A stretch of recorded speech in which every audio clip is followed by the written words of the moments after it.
Good morning, welcome back to the channel to a new blog. তোমরা সবাই কেমন আছো? নিশ্চয়ই ভালো আছো, আর আমরাও খুব ভালো আছি। আর এখন বাজে ভোর 3:30। তোমরা ভাবছো ভোর 3:30 ঘুম থেকে উঠে আমরা কোথায় এসেছি? আমরা ভোর 3:30 সময় উঠে নীলাবতীর বিয়ে দেখতে এসেছি, বিয়ে বাড়িতে এসেছি। আর দেখো এখানে অনেক ভিড়, অনেক সবাই আছে নীলাবতীর বিয়ে দেখার জন্য। তো তোমাদের সাথেও ভিডিওটা শেয়ার করছি, আর তোমরা ভিডিওটা স্কিপ না করে গোটাটা দেখো। আই হোপ তোমাদের ভিডিওটা দেখতে খুব ভালো লাগবে।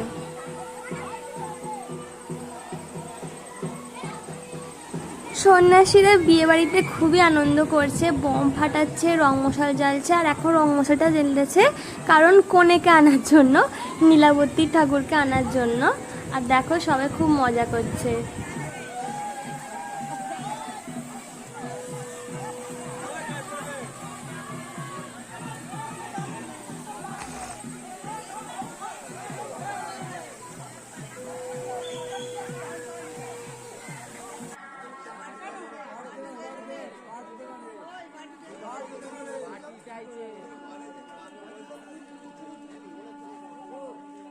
গুড ইভিনিং এভরিওয়ান, এখন বাজে সন্ধ্যে 7টা। আমরা ঝাঁপ দেখতে চলে এসেছি। মৌলি, আমি আছি, আর ভাই এখনও পর্যন্ত আসেনি। ভাইয়ের জন্য একটু ওয়েট করছিলাম। তো ভাই এলে তারপরে খাওয়া দাওয়াটা স্টার্ট করবো। এখন আমরা একটু দোকানগুলো ঘুরে ঘুরে দেখছি। আর কি সুন্দর সফট টয়েস দেখতে পাচ্ছ। আর আমার না এই সফট টয়েস, তারপরে টেডি বিয়ার, এগুলোর প্রতি একটা আলাদাই ভালো লাগা আছে, যেন মনে হয় সবই কিনে নিই।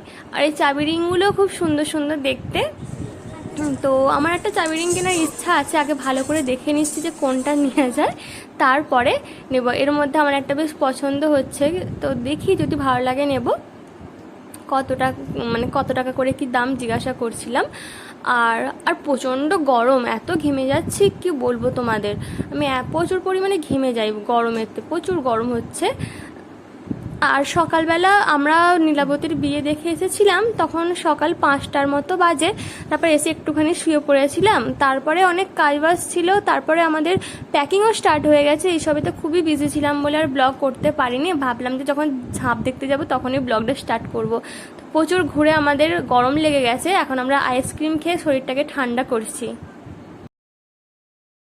কি মারাত্মকভাবে গরম হচ্ছে, আর ঘেমে গেছি, যেন মনে হয় আমরা স্নান করে উঠে এলাম, এতই ঘেমে গেছি। এবার আইসক্রিমটা খেয়ে একটু ঠান্ডা হব। আইসক্রিম খাওয়ার পরই আমরা চলে এসেছি ফুচকা খেতে।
সন্ন্যাসীরা বসে বসে শিব ঠাকুরের মন্ত্র পড়ছে। মহাদেবের মাথায় ফুল আছে, সেই ফুলটা যতক্ষণ না পড়ে ততক্ষণ পর্যন্ত ঝাঁপ শুরু হবে না। তাই সবাই বসে বসে ভগবানের কাছে প্রার্থনা করছে যাতে খুব তাড়াতাড়ি ফুলটা পড়ে যায় আর ঝাঁপটা শুরু হয়।